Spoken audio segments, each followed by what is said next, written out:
Pirmiausiai, norint kažką tai pakeisti, reikia atlikti būtinai nuosekliai tris būtinus veiksmus.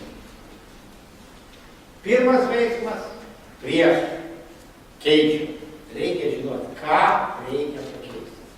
Ką konkrečiai. Nekeisti, nedaryti, nevykdyti. Ką konkrečiai keisti. O ką reikia keisti? Ne pasekmes, o priežastį. Taip kad norint atsakyti klausimą, ką keisti, reikia surasti tikrąją priežastį. Ir kol tos priežasties mes nepaveiksim, niekas nepasikeis. Išlaidos bus, energija bus, rezultato nebus, priežastis liko.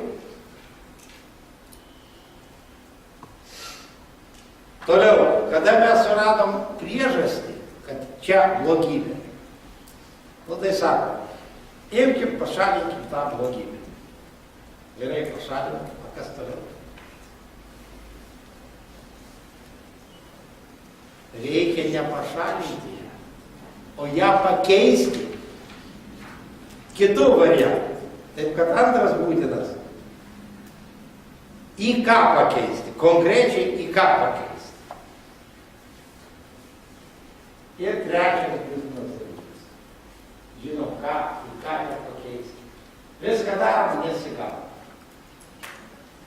Žiūrim, kad daugiausiai susitinkam su situacija, kad daugelis dalyvių lyg tai daro, bet ne viską daro. Ir vis daugiau laukia, kas čia gausis. Ir pagrindinai ieško, jeigu nesigaus, tai kas bus kaltas.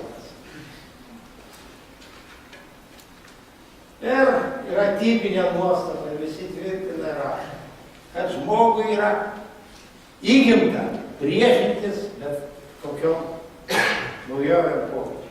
Jam įgimta.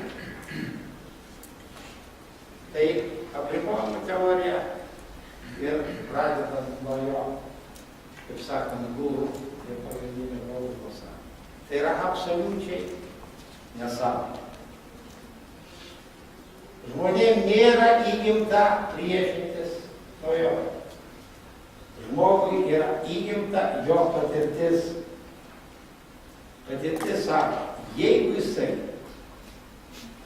nemato konkrečios naudos ir galimybių, kad nuo to pokyčio jam asmeniškai bus geriau ir daug geriau, jisai stengiasi apsaugoti save nuo galimų neigiamų pokyčių. Ir kad kol mes nesudominsim, nesumotyvuosim visus pokyčių dalyvius, kad jie būtų asmeniškai interesuojami ir siektų būtent to pokyčio ir proceso rezultato negauti.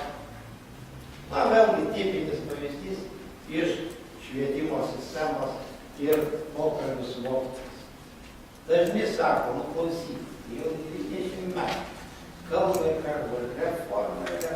Ta reforma, kas metų vis nauja variantas tos reformos. Kada pasibaigs tos reformos, pagaliau leis mums ramiai dirbti. Girdėti. Nu, tai visi sako, kokie blogi mokytojai, kokie priešiniai. Čia yra labai geriečių, kurie stengiasi, o atsakymas yra absoliučiai iš šito tas pats.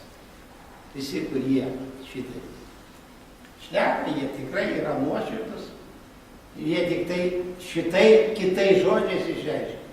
Mes per 20 metų nematom jokios asmeniškai naudos. Po visų tų reformų reikia dirbti vis daugiau ir daugiau, o uždirba mažiau ir mažiau. Tai po sekančios reformos bus dar. Tai va, 3